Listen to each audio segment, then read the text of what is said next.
Bismillah. Assalamualaikum warahmatullahi wabarakatuh. Alhamdulillah hamdan katsiran thayyiban mubarakan fihi kama yuhibbu rabbuna wa yarda. Ashhadu an la ilaha illallah wahdahu la syarika lah wa ashhadu anna Muhammadan abduhu wa rasuluh. Allahumma salli wa sallim wa barik wa zid wa an'im ala rasulina wa qurrati a'yunina Muhammadin sallallahu alaihi wasallam wa ala man sara ala nahjihi wa tamassaka bi sunnatihi ila yaumiddin. Qala Allah ta'ala fil Qur'anil Karim, ya ayyuhalladzina amanu ittaqullaha haqqa tuqatih wa la tamutunna illa wa antum muslimun. Amma ba'd. Ma'asyiral muslimin ikhwani fid din wa akhawati fillah rahimani wa rahimakumullah. Kembali kita bersyukur kepada Allah Subhanahu wa taala. Karena Allah Subhanahu wa taala telah memberikan kepada kita nikmat serta rezeki yang melimpah.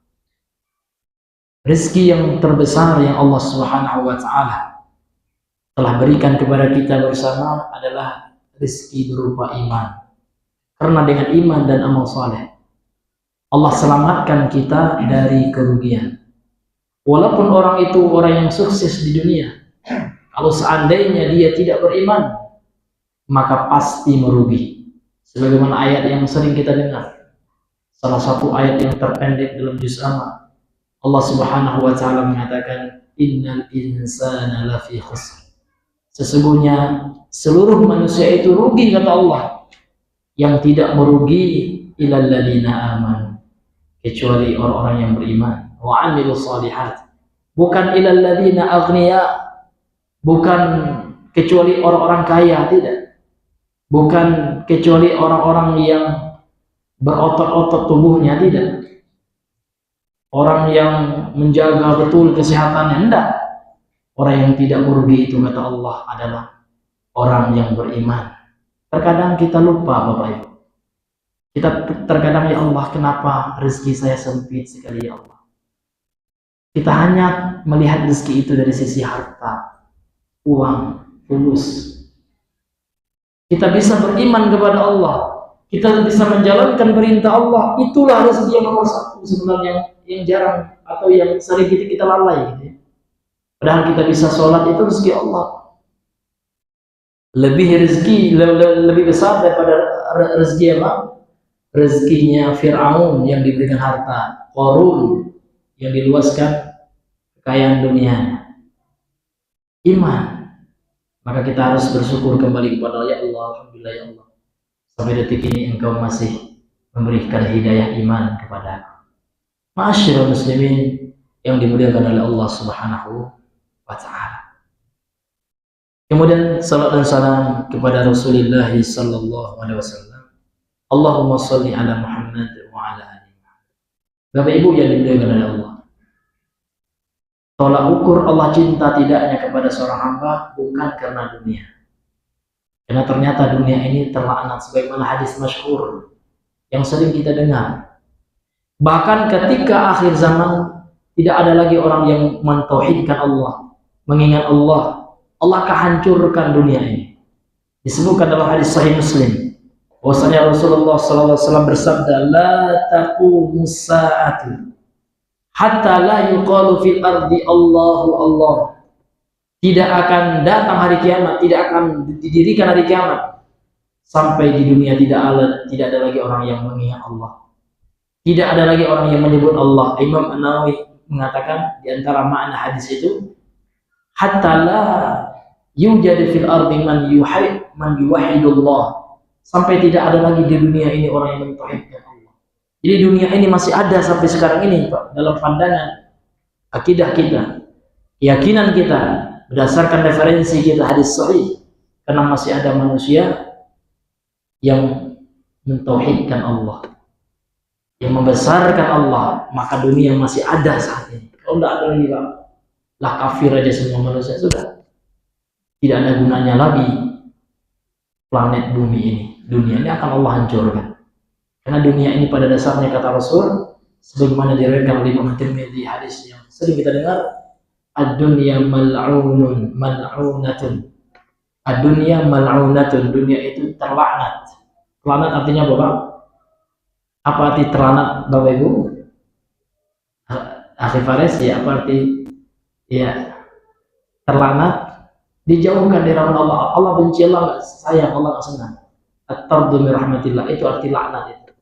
Dijauhkan dari kasih sayang Allah. Allah artinya nggak senang dengan dunia ini. Karena itu kita hanya dihidupkan sebentar, Pak. Tidak sampai 1 hari di dunia ini, ya, kalau dalam hitungan Allah. Karena 1 hari dalam hitungan Allah itu ka'alfasanatin mimma ta'udun, seperti 1000 tahun. Sehingga kita di dunia ini tidak ada yang sampai 1000 tahun, Pak. Iya, artinya nggak sampai sehari sebenarnya, sebentar. Karena Allah nggak mau kita lama-lama di negeri yang penuh dengan laknat. Yang tidak terlaknat siapa? Wa mal'unun man fiha, semua di dunia ini terlaknat, illa dzikrullah, kecuali orang yang ingat kepada Allah. Wa man wala, dan yang sama dengan dzikrullah. Au aliman au muta'alliman, kecuali orang yang berilmu dan orang yang menuntut ilmu. Jadi itu yang membuat dunia ini masih dipandang oleh Allah. Ketika masih ada orang yang mau belajar ilmu agama, maka jangan kita anggap remeh, Pak, ya. Cuma datang ke masjid untuk ilmu. Ya, jangan, Pak. Ternyata untuk ilmu ini, Pak, sumber rahmat Allah. Makanya kita baca hadis yang sering kita dengar, Pak, ya, tidaklah berkumpul satu kaum di salah satu masjid, di salah satu rumah Allah, mereka membaca Al-Quran, mempelajari Al-Quran, termasuk mempelajari Al-Quran, mempelajari agama. Dan agama ini sumbernya Al-Quran. Apa di antara keutamaannya? Illa khasyiyat alaihimur rahmah, kecuali turun rahmat Allah. Jadi kita datang menuntut ilmu ini, Pak, di masjid-masjid kaum muslimin, di Masjidil Haram, di Masjid Nabawi, itu sebenarnya sebab Allah masih merahmati dunia ini ketika ada mereka. Maka ketika kita bantu para penuntut ilmu, Pak, kita tengah membantu orang yang berjuang, yang memperjuangkan Islam ini, membela agama Allah. Karena agama Allah itu dibela dengan ilmu. Ilmu dulu. Dengan ilmu baru kita tahu bagaimana hukum jihad yang benar. Tapi kalau nggak ada ilmu, na'udzubillah, akan terjatuhlah ke dalam, ya, sesuatu yang sesat dan menyesatkan. Na'udzubillahi min dzalik. Bapak Ibu yang Allah muliakan, kembali kita kepada pembahasan kita. Ya, pada pertemuan yang sebelumnya kita telah menyelesaikan bab, ya.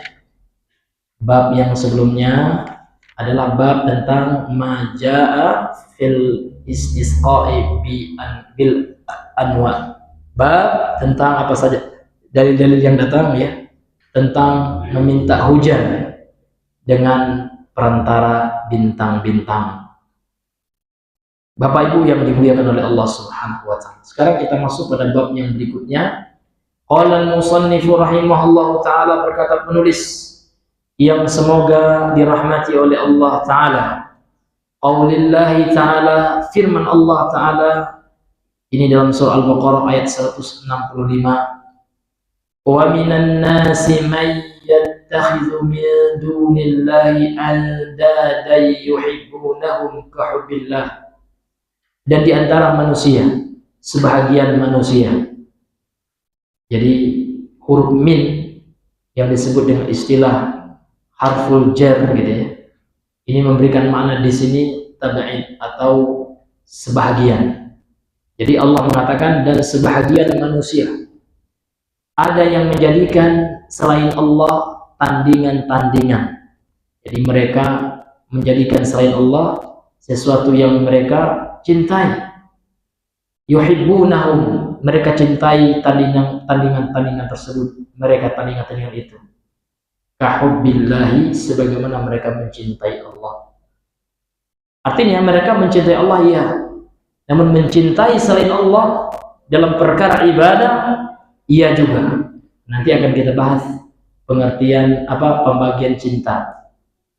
Akan kita bacakan faidah dari Syekh Muhammad bin Shalih Al-Utsaimin dalam kitabnya Al-Qaulul Mufid fi Syarh Kitab Tauhid, ya, pada pertengahan dars nanti. Bapak Ibu yang Allah muliakan, berkata pensyarah kitab ini, qala syarihu hafizahullah taala, berkata pensyarah kitab atau yang menjelaskan matan dari kitab ini yaitu Syekh Shalih Ibn Abdullah Al-Fauzan hafizahullah taala. Beliau adalah salah seorang ulama besar, bahkan telah diangkat menjadi mufti umum di Mamlakah Al-Arabiyah As-Saudiyah atau di kerajaan Arab Saudi sekarang, ya, Syekh Shalih Al-Fauzan. Beliau sudah berusia 90 tahun, Pak, tapi Masya Allah belum pikun, ya, belum amnesia atau belum menurun kecerdasan beliau. Masya Allah, itu termasuk karomah. Ya, ini hadirin yang dimuliakan. Karomah di sini maksudnya apa? Kemuliaan, gitu. Allah muliakan beliau dengan itu. Karena memang di antara bentuk penjagaan Allah kepada kita, Allah jaga kita di akhir usia kita. Maka kalau kita waktu muda menjaga agama Allah, kita jaga batasan-batasan Allah, kita kerjakan perintah Allah ketika muda, ketika tua kita insya Allah dijaga oleh Allah. Dan ini janji Allah, sebagaimana disampaikan oleh Nabi dalam hadisnya, ihfadillaha yahfadka. Jagalah Allah, niscaya Allah akan menjagamu. Maksud menjaga Allah adalah jagalah syariat Allah, jagalah agama Allah dengan menjalankan perintah-perintahnya dan menjauhi larangan-larangannya. Kalau seandainya kita di waktu muda tidak mau mengabaikan atau mengindahkan larangan-larangan Allah, semua yang haram kita hantam saja, dikhawatirkan ketika masa tua Allah beri kita sanksi, ya, Allah beri kita iqab. Ini hadirin yang Allah muliakan. Maka selagi kita masih muda, kemudian yang sudah tua pun, Pak, masih adalah usia kita. Selama Allah masih kasih kita usia, maka masih ada waktu untuk berbenah. Masyaallah muslimin yang dimuliakan oleh Allah Subhanahu wa taala.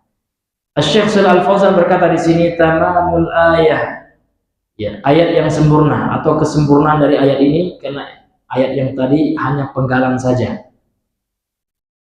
Allah Subhanahu wa taala berfirman, a'udzubillahi minasyaitonir rajim, walladzina amanu ashaddu hubban lillah walau yaral ladzina zalamu id yarawna al'adzaba annal quwwata lillahi jami'an wa anna allaha syadidul 'adzab. Dan orang-orang yang beriman sangat amat cinta kepada Allah. Ini ciri orang yang beriman. Allah mengatakan orang-orang yang beriman itu asyaddu itu artinya sangat amat sangat cinta, paling cinta itu. Karena asyaddu ini, Pak, kalau dari sisi bahasa namanya tingkatan perbandingan yang paling gitu ya. Nah, jadi orang yang beriman itu sangat paling cinta kepada Allah. Walau yaral ladzina zalamu, dan tatkala, dan kalau seandainya, gitu, orang-orang zalim, orang-orang yang berbuat zalim, yakni orang-orang zalim di dunia ini, pelaku kesyirikan, kemaksiatan, gitu ya. Idh yarawna al-adzab, tatkala mereka sedang melihat azab kelak di akhirat, barulah mereka sadar, oh ternyata betul apa yang telah Allah ancam dalam Al-Quran. Annal quwwata lillahi jami'a, sesungguhnya seluruh kekuatan hanyalah milik Allah semuanya. Wa annallaha, dan sesungguhnya Allah syadidul 'adzab, maha keras azabnya. Maha keras azab Allah itu. Betul Allah maha penyayang, betul. Tentu bagi orang-orang yang bertakwa Allah sangat sayang. Tapi bagi orang yang musyrik, bagi pelaku kezaliman, ingat Allah juga syadidul 'adzab. Allah juga punya azab yang keras. Jadi jangan kita menganggap adalah Allah kan maha pengasih, tidak apa-apa lah maksiat. Betul Allah maha pengasih, tapi ingat Allah juga punya azab yang keras. Allah juga mengazab dengan yang keras gitu. Makanya kita umat Islam itu Pak, jangan kita mengharapkan rahmat Allah saja. Namun harus ada al-khauf, harus ada rasa takut kepada Allah. Jadi kita antara takut dan harap serta cinta kan gitu. Ada mahabbah, ada roja, ada khauf. Jangan roja saja. Jangan kita mengharapkan saja seperti orang murjiah. Orang murjiah mengatakan tidak apa-apalah mereka maksiat, udah maksiat tidak mempengaruhi iman mereka. Nah, itu tidak sesat. Tapi jangan kita takut saja Pak, sehingga kita berputus asa dengan rahmat Allah. Seperti orang Khawarij ya. Sampai kena takutnya mereka kafirkan orang-orang pelaku dosa. Kalau Ahlussunnah pertengahan. Kita takut wajib kita kepada Allah.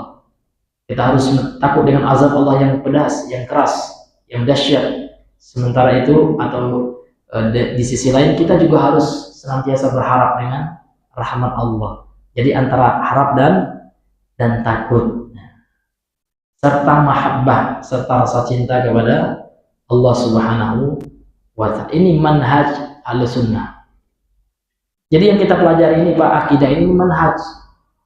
Ya, banyak atau bukan banyak, ada sebagai teman kita, oh kajian di situ ada bahas manhaj.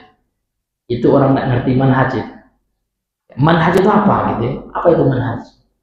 Manhaj itu kan metode cara kita beragama, mengikuti caranya Rasulullah dan para sahabatnya. Apakah tauhid ini bukan cara Rasulullah?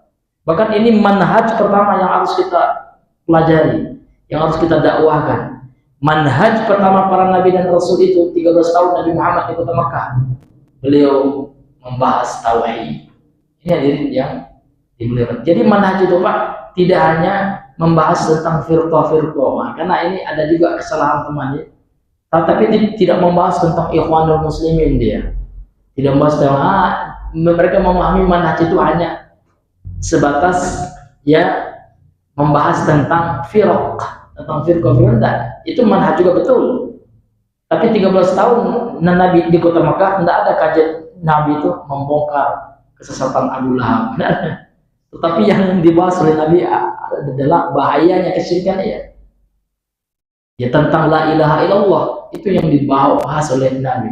Kemudian Nabi membawakan bahayanya perbuatan syirik, sehingga di setiap beliau ketemu orang musyrik, beliau mengatakan qul la ilallah, ucapkan la ilallah tuflihun gitu.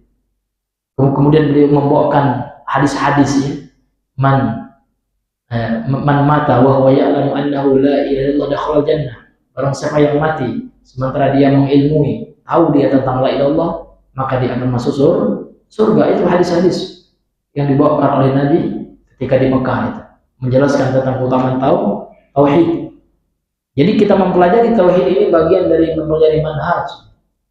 Ya, jadi manhaj itu Pak umum sifatnya, tauhid khusus.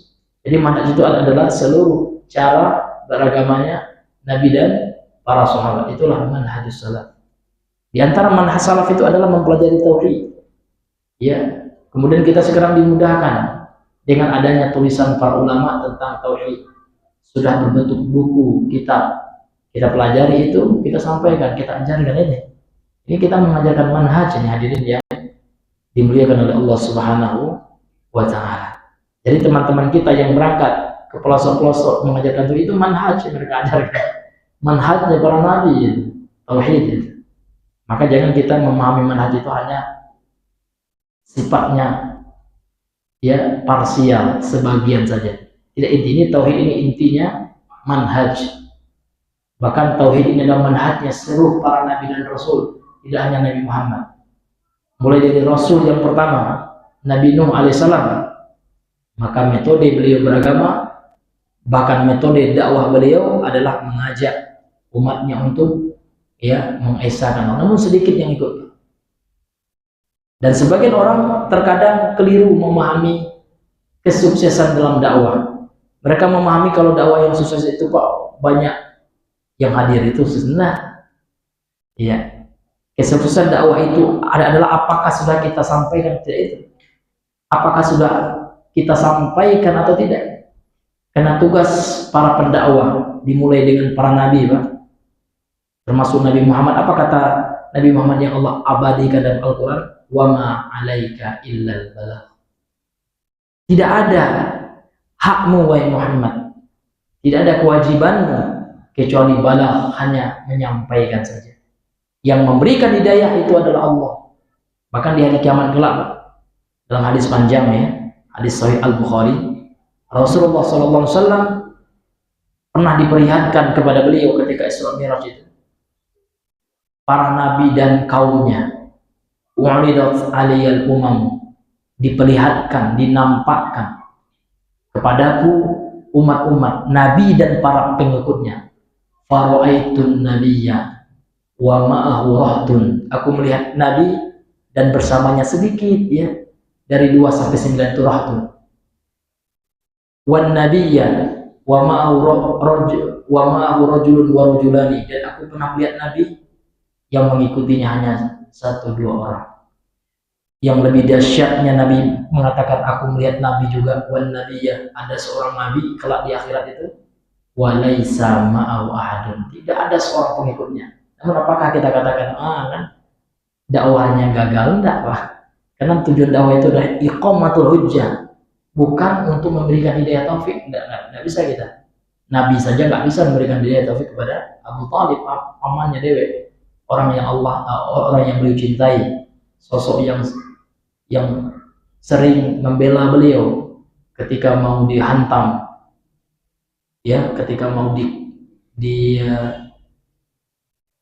caci maki oleh pembesar Quraisy waktu itu. Di antara seorang pembesar Quraisy yang disegani, yang sering membela beliau, Abu Thalib. Namun Abu Thalib, Pak, tidak mampu untuk memberikan hidayah kepada beliau. Maka Allah Subhanahu wa taala berfirman, innaka la tahdi man ahbabta, sesungguhnya Muhammad, engkau tidak mampu memberi hidayah taufik kepada orang yang kau cintai, walakin Allah yahdi man yasha, akan tapi Allah yang beri hidayah taufik bagi siapa yang dikehendaki oleh Allah. Ayat ini Pak, sepakat ulama kalau kita buka tafsir ya, asbabun nuzul, sebab turun ayat ini adalah ketika wafatnya Abu Thalib. Ya, Nabi telah berusaha, ya ammi qul la ilaha illallah kalimatun ahujju bika indallah, wahai pamanku, ucapkan la ilaha illallah, satu kalimat yang kalau engkau ucapkan aku berhujjah di sisi Allah, dengannya engkau akan dibebaskan dari neraka. Tapi datanglah kawannya, Bang, Abu Jahal ketika itu dengan Abdullah bin Ubay bin Khalaf atau siapa, lupa saya yang satunya, 2 ya. Ada 2 pembesar Quraisy membisikkan, ya Abu Thalib, atarghabu an millati Abdul Muthalib, wahai Abu Thalib, kalau engkau ucapkan syahadat itu, maka engkau akan meninggalkan, tidak senang lagi, benci dengan agama kakek kita, dengan agama ayah kita. Dia kan anak Abdul Muthalib ya.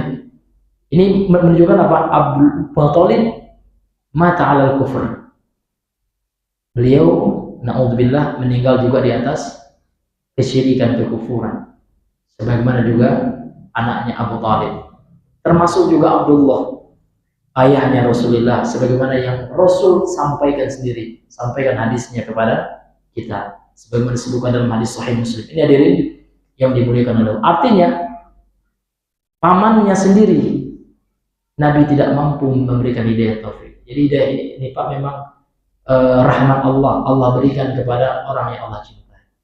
Rezeki mana ini hadirin? Yang kita anggap rezeki itu gaji sehari 1 juta, enggak, belum tentu itu rezeki yang kecil, ya kan? Tapi rezeki yang besar itu kita bisa mengesahkan Allah, menjauhkan kesyirikan, menjalankan kewajiban ini, subhanallah. Alhamdulillah, masya Allah, itu luar biasa rezeki itu. Tapi memang ada dalam Al-Quran banyak orang-orang itu beragama itu kalau ada kepentingan dunianya. Kalau dia dimurahkan rezeki dunianya, dilancarkan pendapatan dunianya, fulusnya banyak, dia mengatakan Robbi ya akraman, ya, Tuhanku telah memuliakanku. Tapi kalau dipersempit rezeki dunianya, nah dia mulai menganggap apa Pak? Tuhanku telah menghinakan aku. Dia menganggap Allah sayang tidak sayang itu dengan duit. Ya kan? Kalau banyak duit, nah senang, masya Allah nih, ayah Allah lagi senang sama saya ini. Ya kan? Kalau seperti itu Abu Hurairah macam mana? Abu Hurairah dekati rumah Pak. Abu Hurairah numpang di masjid tinggal. Iya, dia nggak sempat bekerja juga, tapi rajin belajar gitu. Ini ada teman kita bekerja rajin, belajar enggak juga, itu jangan. Kalau kita memang kurang dunia kita, coba akhirat kita tingkatkan, belajarnya kita tingkatkan gitu ya. Kalau ingin yang itu Abu Hurairah itu pernah sempoyongan, dianggap orang kesurupan Pak. Bahkan ada yang aneh, lagi gila itu Abu Hurairah. Maka Abu Hurairah bilang, aku ini tidak gila. Lihat perut gue keroncongan, lapar ya. Jadi Abu Hurairah saja Pak, sahabat Nabi, penghafal Al-Quran, pahala beliau luar biasa. Kalau kita baca hadis, paling banyak berbeda hadis Abu Hurairah. Selalu kita doakan beliau. An Abi Hurairah radhiyallahu anhu. Apakah kaya raya Abu Hurairah? Tidak. Yang dekat rumah Abu Hurairah itu. Tapi dia tidak pernah ya menyesali itu. Dia nggak pernah menggerutu sama Allah. Ya Allah, miskin kali tidak pernah. Tetap selalu bersyukur karena dia berilmu, tahu dia, ya kan? Yang Allah lihat itu bukan kekayaan kita. Orang yang Allah cinta itu bukan ukurannya harta. Tahu Abu Hurairah, bukan ukuran yang pangkat, namun adalah keimanannya kepada Allah, ketulusannya, keikhlasannya kepada Allah serta ilmu. Ya. Beliau rela Pak, tidak punya pekerjaan demi apa? Demi ilmu agama. Ini Abu Hurairah radhiyallahu. Padahal beliau bukan termasuk sahabat yang pertama kali Muslim, enggak. Ya, beliau bukan muhajirin. Ya, beliau itu masuk Islam pada tahun ke-7 Hijriah.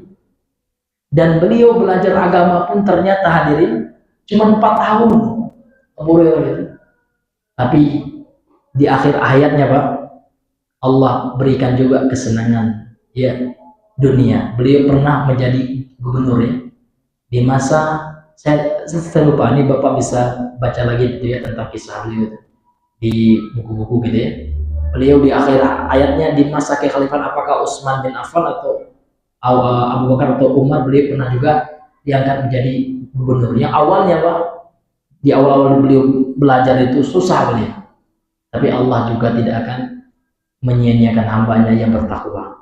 Ya, di akhir hayatnya beliau juga pernah diamanahi oleh khalifah menjadi gubernur. Ini hadirin yang dimuliakan oleh Allah Subhanahu wa Ta'ala. Banyak sekali contohnya sahabat yang zuhud itu. Abu Dzar Al-Ghifari banyak. Ya. Karena tolak ukur orang mulia di sisi Allah adalah bukan hartanya, tapi ketakwaannya. Ya. Dan bukan juga karena miskin Pak, karena banyak juga sahabat yang kaya. Ya, ada Abdurrahman bin Auf, ya, ada Abu Bakar, seorang saudagar kaya beliau. Namun ya hartanya digunakan untuk meraih surganya Allah Subhanahu wa Ta'ala. Hartanya untuk apa? Untuk dakwah. Karena dalam dakwah itu terkadang kita juga butuh ya yang namanya harta gitu ya. Makanya ada zakat ya. Zakat fi sabilillah ya. Adanya zakat itu untuk apa? Kalau nggak ada harta nggak bisa kita zakat ya kan? Tidak bisa kita berkorban. Ini penting juga harta. Namun harta bagi orang yang beriman adalah untuk mendekatkan dirinya kepada Allah Subhanahu wa Ta'ala. Bapak Ibu yang Allah muliakan. Kemudian berkata Syekh Shalih Al-Fauzan dalam syarah ini, munasabatul babi li kitabit tauhid. Korelasi bab ini terhadap kitab tauhid. Jadi bab yang kita bahas itu adalah firman Allah. Jadi judul babnya Al-Qur'an. Luar biasa beliau. Beliau memberikan judul bab adalah dengan firman Allah. Jadi tentang apa? Tentang sebahagian manusia menjadikan selain Allah sebagai tandingan yang mereka cintai, sebagaimana mereka mencintai Allah. Karena boleh orang yang beriman itu hanya cinta kepada Allah saja. Nanti akan kita bahas cinta yang bagaimana maksudnya ini. Kayaknya dalam agama ini Pak, dalam pembahasan tentang cinta itu ada level-levelnya, ada tingkatan-tingkatan, ada jenis-jenisnya. Nah, nanti ada cinta yang sifatnya naluriah, ada cinta yang sifatnya manusiawi gitu. Misalnya kita cinta kepada istri kita gitu kan. Cinta kepada harta ini juga termasuk manusiawi Pak. Karena yang namanya manusia Pak punya fitrah cinta kepada harta. Memang fitrah manusia Allah ciptakan seperti itu. Sebagaimana yang Allah nyatakan sendiri dalam Al-Quran dan soal Imran itu zuyina lin-nasi hubbu syahawati minan nisa wal banin wal qanatiril muqantarati minadh dhahab wal fiddah wal khaylil musawwamati wal an'ami wal harth. Kan gitu. Telah dihiasi bagi manusia itu rasa cinta yang pertama kepada perempuan, kepada istrinya, syahwat dia. Jadi manusia normal itu syahwatnya kepada perempuan.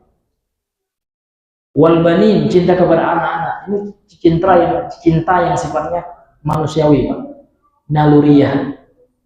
Kemudian cinta kepada harta yang banyak, wal qanatiril muqantarah. Kata ulama tafsir maksudnya adalah al-amwal al-katsirah, harta yang banyak. Minadh dhahab wal fiddah, berupa emas dan perak. Wal khailil musawwamah, dan kuda yang tinggi nilai jualnya. Kuda ini dikiaskan dengan kendaraan yang mewah. Dan jadi ada orang sekarang suka ke kendaraan yang mewah, itu sebenarnya fitrahnya gitu ya. Emang ya sebagai manusia biasa pasti ada kecenderungan kita kan gitu pada dunia itu. Akan tapi jangan sampai dunia itu melalaikan kita dengan akhlak. Gara-gara apa ya, mengurus kendaraan lupa sholat gitu ya. Udah lewat sholat asar sibuk ya membersihkan mobilnya. Lewat itu yang tidak boleh. Ini hadirin yang dimuliakan oleh Allah Subhanahu wa taala, sibuk ya bersihkan mobil gitu ya. Ini orang azan nih ya. Ini hadirin yang dimuliakan oleh Allah. Wal an'ami, dan harta dan ternak, sibuk dengan ayam misalnya. Orang azan ya, masih bagi ayam makan ya Pak. Ini yang tercela itu.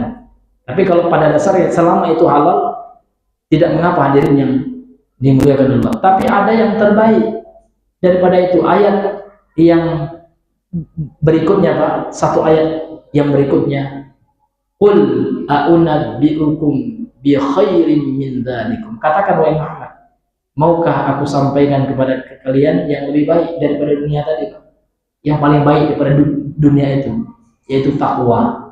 Lilladzina taqaw 'inda rabbihim, yaitu orang-orang yang bertakwa ya kepada Allah, maka mereka akan mendapatkan surga ya, jannatun tajri min tahtihal anhar khalidina fiha. Kemudian mereka juga akan mendapatkan istri-istri bidadari surga gitu, wa azwajun mutahharah. Kemudian yang paling besar ada waridwan minallah, keridhaan dari Allah Subhanahu wa taala. Ini hadirin yang dimuliakan oleh Allah Subhanahu wa taala. Kemudian kita lanjutkan kata pensyarah kitab ini, lamma kanat mahabbatuhu subhanahu hiya aslu dinil Islam. Tatkala cinta kepada Allah, mahabbah kepada Allah Subhanahu wa taala adalah dasar dari agama Islam ini. Jadi dasar agama Islam ini Pak, diantaranya cinta kepada Allah. Fa bi kamaliha yakmulu dinul insan. Dengan sempurnanya cinta kepada Allah, maka akan sempurna pula lah agama seorang manusia. Wa bi naqsiha yanqusu tauhidul insan. Dan dengan berkurangnya rasa cinta kepada Allah, maka berkurang pula tauhid seorang manusia.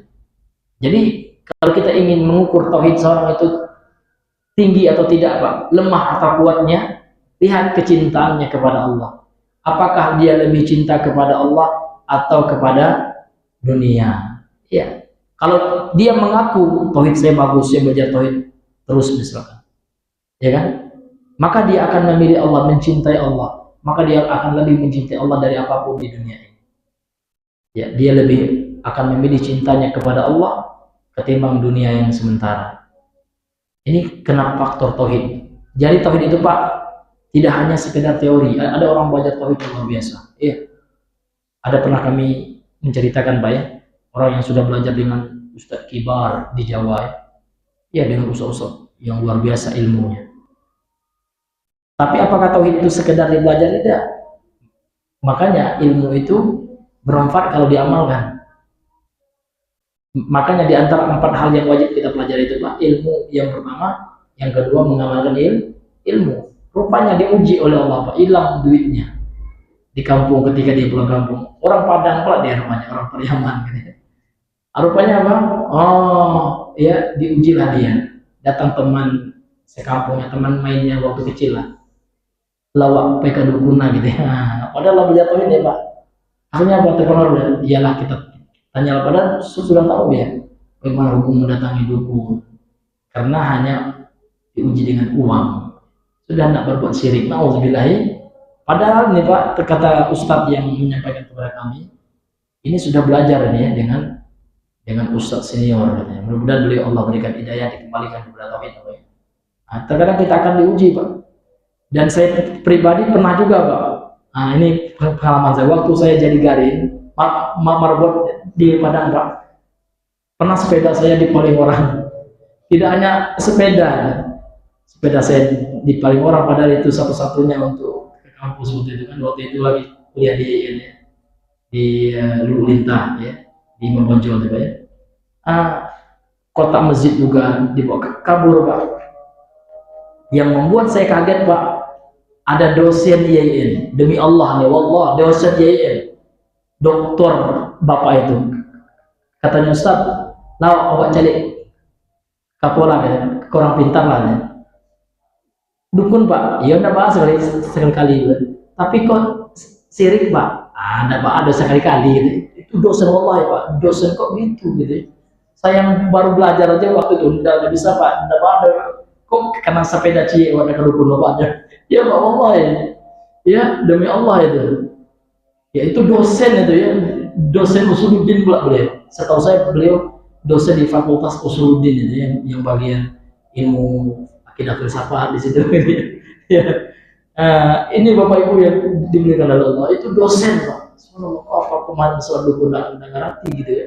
Kok nggak paham Bapak ini? Ya padahal sudah doktor, tapi udah lama saya nggak ini.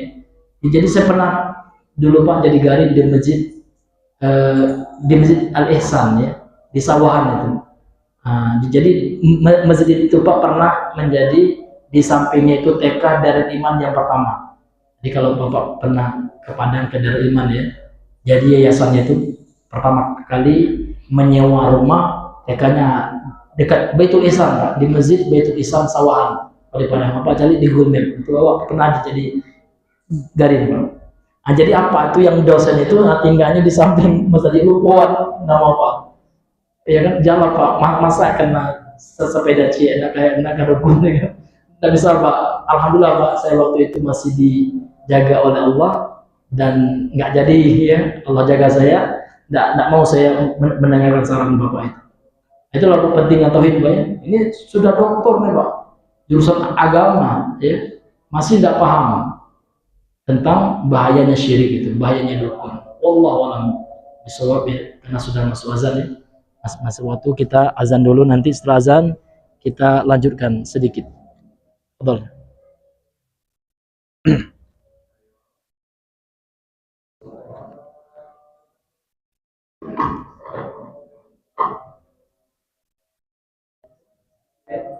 Waalaikumsalam. Alhamdulillah.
Asyhadu an la ilaha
La haula wala quwwata.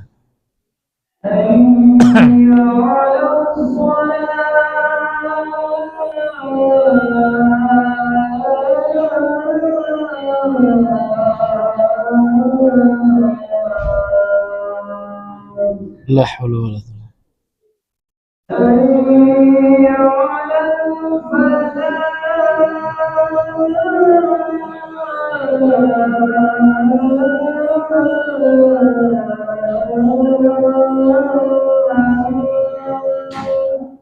La haula wala quwwata.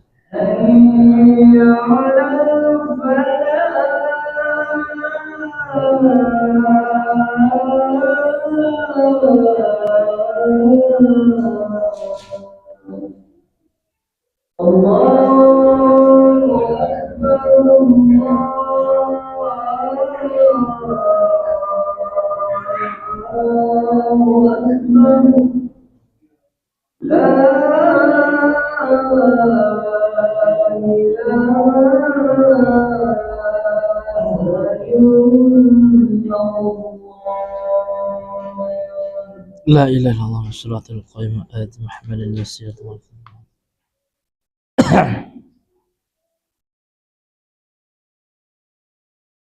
Bismillah. Ya, jadi kita kembali kepada pembahasan kita. Jadi banyak syubhat di tengah-tengah masyarakat ini, Pak. Syubhat mereka itu, kan dukun itu minta sama Allah juga, Ustaz. Nah, ini Pak. Maka kita katakan, Pak, ini dalil membantah itu. Ya, di antara manusia ada yang menjadikan ya selain Allah tandingan yang mereka cintai, tandingan itu sebagaimana mereka mencintai Allah. Memang betul dukun minta sama Allah yang beragama Islam, betul Pak. Tapi mereka juga meminta kepada selain Allah. Di situ letak syirik. Memang Pak, mereka baca bismillah juga terkadang, bahkan pakai kalimat la ilaha illallah. Ada mantra dukun. Pernah di kampung saya dulu Pak, orang-orang yang belajar debus ya, dabui ya istilahnya, debus-debus yang tahan apa deh, tahan kapal itu. Jadi jampi-jampi mereka mantra mereka itu Pak, ya mereka membaca bacaan yang di situ minta kepada selain Allah. Tapi ujungnya Pak, wahai Syekh Abdul Qadir Jalani ya, asalnya besi ini ya, mereka minta kepada selain Allah, kemudian di akhirnya berkat kalimat barakai kalimat la ilaha illallah. Artinya mereka campur adukan. Ada basmalahnya, ada bacaan Qur'annya terkadang, tapi di situ ada kesyirikan yang terkadang orang tidak jeli melihatnya. Itulah yang musyrik itu. Mereka juga minta kepada Allah, bahkan yakin kepada Allah, namun di samping itu mereka juga meminta kepada selain Allah. Di situ letak syiriknya. Maka tidak ada dukun itu yang murni minta kepada Allah. Kalau mereka mentauhidkan Allah, tidak akan ditutupnya kedukunannya. Ya kan? Itu bukan dukun namanya kan itu. Ini Bapak Ibu yang dimuliakan. Maka dukun-dukun ya, yang mengaku bisa mengobat orang, secara zahir kita lihat mereka baca bismillah juga, maka ya jangan kita tertipu. Ya, nampak zahirnya mereka baca bismillah, namun akan ada diselipkan doa-doa, bacaan-bacaan yang mengandung kesyirikan, seperti mereka meminta-minta kepada manusia yang telah wafat, kepada syekh lah, kepada jin lah. Ini Bapak Ibu yang dimuliakan oleh Allah Subhanahu wa taala. Kemudian kata beliau, ya, nabbahal musannifu ala hada bihadzal bab. Penulis mengingatkan atas hal itu dengan bab ini. Ya.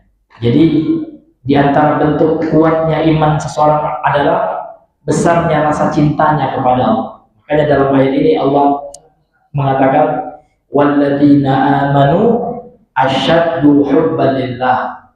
Dan orang-orang yang beriman amat sangat besar kecintaan mereka kepada Allah. Mereka sangat cinta kepada Allah. Karena cinta ini adalah bukti daripada tauhid seseorang. Jadi semakin kuat tauhid seseorang, maka semakin besar rasa cintanya kepada Allah. Dan semakin berkurang rasa cinta seorang kepada Allah, maka semakin lemah tauhidnya. Jadi untuk mengetahui tauhid seseorang itu meningkat grafiknya atau menurun, lihat rasa cintanya kepada Allah Subhanahu wa taala. Kemudian Bapak Ibu yang Allah muliakan, dan syarah kitab Syekh Shalih Al Fauzan menjelaskan kepada kita kosakata dalam ayat ini, mufradat dalam ayat ini. Dalam ayat ini Allah Subhanahu wa taala mengatakan, ya, wa minan nasi may yattakhidhu min dunillah, dan di antara manusia ada yang menjadikan min dunillah selain Allah andadan. Andadan maknanya apa? Amsalan. Amsalan jamak dari misal, ya. Amsal yang artinya menjadikan misal, ya, tandingan dengan Allah Subhanahu wa taala, ya, yang menyerupai, ya, makhluk dengan Allah Subhanahu wa taala, yang memisalkan makhluk dengan Allah Subhanahu wa taala. Wa nudhara, dan tandingan. Nudhara, ya, nudhara ini jamak dari nazir. Nazir itu adalah tandingan. Jadi sebagian manusia maka diterjemahkan dengan andad, dengan tandingan. Sebagian manusia ada yang menjadikan tandingan-tandingan dengan Allah Subhanahu wa taala, yang mereka cintai tandingan itu sebagaimana mereka mencintai Allah Subhanahu wa taala. Yuhibbunahum, mereka mencintai tandingan-tandingan itu. Mereka mencintainya kahubillahi, sebagaimana mereka mencintai Allah Subhanahu wa taala. Ya. Jadi orang-orang musyrik itu mencintai selain Allah itu, tandingan-tandingan itu, sebagaimana mereka mencintai Allah. Ai yusawunahum billah, mereka samakan, mereka setarakan dengan Allah Subhanahu wa taala fil mahabbati wa ta'zim, dalam kecintaan dan dalam pengagungan. Wis baterai, Bang. Oh iya. Oh iya. Iya.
Habis kita.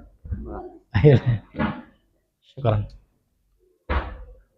Ya, bismillah.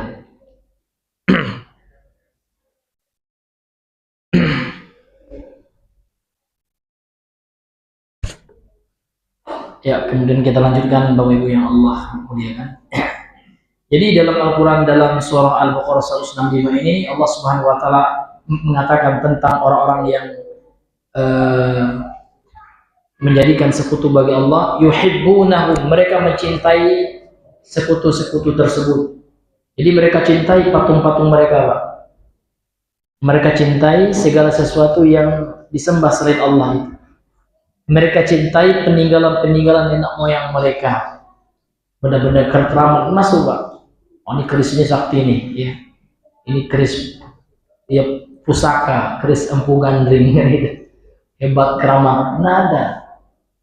Ini peninggalan nenek saya, kakek saya, tidak ada. Dan keris itu dicintai mereka, Pak. Sebagaimana mereka mencintai Allah. Dan terkadang mereka lebih takut kepada selain Allah daripada Allah. Ini fakta, realita yang pernah saya alami juga. Pernah saya bercerita juga, Pak. Waktu saya ikut proyek di Mendahara. Sebelum tahun berapa ya? Tahun 2008 atau berapa ya? Jadi abang saya pernah dulu kerja PT, Pak. PT irigasi.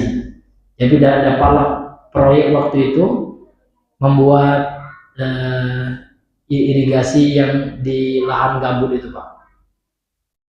Kanal-kanal gitu, ya. Kanal untuk perairan gitu. Jadi kami beli minyak waktu itu, Pak, di Sungai Batanghari itu. Kami waktu itu melihat apa namanya itu, tempat beli minyak itu jauh, ya. Cukup jauh tempatnya, Pak, dan harus menempuh beberapa menit Sungai Batanghari. Pas kami tiba di satu tempat di Sungai Batanghari, kata oleh Pak, ya ayo kita minta izin dulu, katanya. Ini tempat itu angker, bahaya. Banyak orang sudah tenggelam di tempat itu, katanya. Takutnya luar biasa. Takut sama siapa? Oh, itu penunggunya bahaya itu, katanya. Pas itu saya bilang, kenapa kalian ini takut sama penunggu itu? Sementara kalian tidak sholat, kemarin kalian lihat beli minum kan gitu. Kenapa kalian nggak takut sama Allah gitu? Nah, ini lebih parah lagi daripada orang musyrik gitu, ya. Orang musyrik, ya mereka mencintai berhala mereka sebagaimana mereka mencintai Allah. Nah, sekarang kita enggak, lebih takut kita dengan penunggu hutan, penunggu lembah gitu, ya. Harus minta izin pula. Apa ini? Minta izin pelindungan hanya kepada Allah. Baik, baca doa, Pak, ya. Ya, a'udzu bikalimatillahi tammah min syarri ma khalaq. Insyaallah Allah sendiri yang akan menjaga kita. Tidak butuh kita perlindungan makhluk-makhluk itu. Dedemit, ya, jin-jin yang mereka yakini yang bisa melindungi mereka. Ini hadirin yang dimuliakan Allah. Masih ada di tengah-tengah masyarakat kita seperti itu. Apa penyebabnya, Pak? Tauhid, ilmu akidah yang belum kita sampaikan. Itulah, ya, teman-teman kita yang ke pelosok-pelosok nih, Pak, ya, kampung-kampung, ya, visi menyampaikan tauhid ini kepada masyarakat kita yang barangkali belum, ya, sampai dakwah itu. Ini dakwah tauhid, ini manhaj Nabi. 13 tahun Nabi di kota Mekah, Nabi membahas tauhid ini, bagaimana manusia hanya cinta takut kepada Allah. Orang sekarang banyak takut kepada roh nenek moyang. Nah, juga kami, Pak, pergi ke selatan sebelah ujung tuh, Pak, ke Indrapura, ke tempat Mandi Rubaya, ya, Mandi Rubaya ada, ya. Masih mereka yakini, Pak, ada sosok ibu-ibu yang mereka anggap reinkarnasi, titisan dari Mandi Rubaya yang sudah lama meninggal itu. Jadi ibu-ibu itu Mandi Rubaya yang sekarang menitis dia. Na'udzubillahi min dzalik. Jadi banyak orang, Pak, yang kata orang Minang itu malapini, ya, malapi nazar, ya. Masa nazar ke tempat Mandi Rubaya. Untuk apa? Karena Mandi Rubaya ini punya koneksi dengan roh nenek moyang kita. Minta sama roh itu. Apakah itu bukan syirik? Syirik besar, hadirin yang Allah muliakan. Tidak minta kepada Allah lagi. Takut mereka mau, because disapu arwah awak katanya. Iya, disapu sama arwah. Ngapain mereka nyapa kita? Ngapain mereka nyapa kita? Untuk apa gitu ya? Mereka lagi sibuk dengan alam barzakh itu ya. Di alam kubur, apakah mereka dapat azab atau nikmat? Tidak sempat lagi tidak roh itu nyapu gitu Pak. Itu Pak, itu masih iya, itu tasapu katanya. Ada orang demam ya kan, di masyarakat masih banyak meyakini Pak. Tasapu baca gitu ya. Demam ya kan, nah, dikasihlah kunyit ya Pak ya, harus ini. Ya Pak, itu masih ada Bapak Ibu yang Allah muliakan. Apa sebab itu? Karena tauhid belum sampai. Ini Bapak Ibu yang dimuliakan oleh Allah Subhanahu wa Ta'ala. Di sini Pak kita penting selalu belajar tauhid. Iya, nggak setahun 2 tahun sampai mati Pak ya, sampai mati kita belajar tauhid, mendakwakan tauhid ini. Wallahu ta'ala alam bisawab. Yang melihat waktu Bapak Ibu yang Allah muliakan, mungkin ini saja yang bisa kita sampaikan. Semua yang benar itu datang dari Allah semata. Yang lupa, khilaf dan keliru ini dari kami pribadi. Subhanakallah bihamdika asyhadu an la ilaha illa anta astaghfiruka wa atubu ilaik. Assalamualaikum warahmatullahi wabarakatuh.